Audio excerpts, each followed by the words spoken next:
তো কোথায় পিঠাটা খাইলাম, কে বানাইছে, পিচ্চি বাবুটা কে হতে পারে, কতটা কিউট, সবকিছু মিলে আজকে আমার ব্লগ চালু করা। হ্যালো এভরিওয়ান, আসসালামু আলাইকুম। সবাই কেমন আছেন?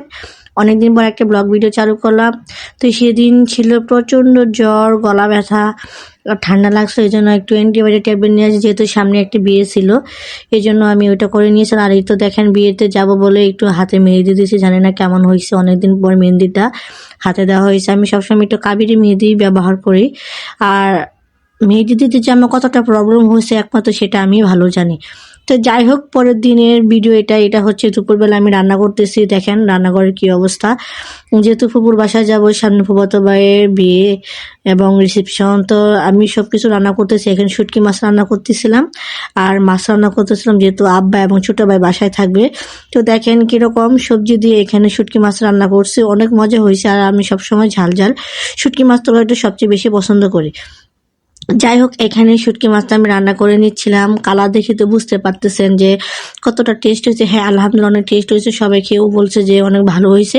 আর আমি একটু ঝালটা একটু বেশি পছন্দ করি, এই জন্য একটু ঝাল ঝাল করছে। আর কালারটা অনেক সুন্দর হয়েছে, আমার যতটা মনে হচ্ছে। আপনাদের কাছে কেমন হয়েছে এটা সুন্দর করে একটা কমেন্টে বলে যাবেন। যাই হোক, এখানে ছিল মিনার কাপ মাছ, বড় একটা মাছ ছিল, ওইটা ভাই খাবে বলছে, এই জন্য ওইটা আমি ভেজে কষিয়ে নিচ্ছি। কারণ আমরা সবসময় এখন ভেজে এবং কষিয়ে রান্না করি, সরাসরি ভাজা মাছটা তরকারিতে দেওয়া হয় না, আর ওভাবে কখনো আমরা খেতে পারি না। যাই হোক, রান্না বান্না শেষ করে এখন আমি মাছটা উঠাই ফেলছি।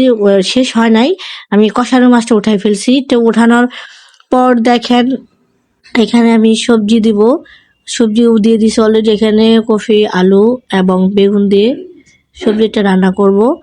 সবজি বলতে মাছ রান্না করবো একটু ঝোল ঝোল, যেহেতু বড় আলু দিয়ে অনেকদিন পর এটা খাওয়া হয়েছে। আর এবার আমাদের লাউটা একটু বেশি খাওয়া হয়েছে। যাই হোক, বিকেলবেলা আমরা চলে আসছি বড় ফুপুর বাসায়।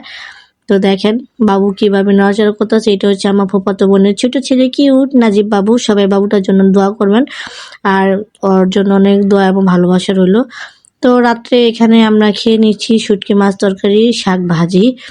আলহামদুলিল্লাহ পেট ভরেই খাইছি, অনেক ভালো লাগছে। যেটা আমি রান্না করে নিয়ে আসছিলাম ঠিক সেই তরকারিটা।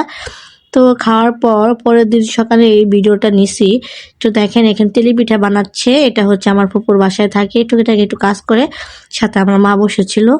তো এই তো আমি তেলি পিঠাটা বানানো দেখে নিচ্ছি, আমার আপনাদের মাঝে তুলে ধরলাম। তো ভিডিওটা ভালো লাগলে অবশ্যই শেয়ার করবেন, আর আমার ভিডিওটা শেষে দিকে চলে আসে। সবাই ভালো থাকবেন।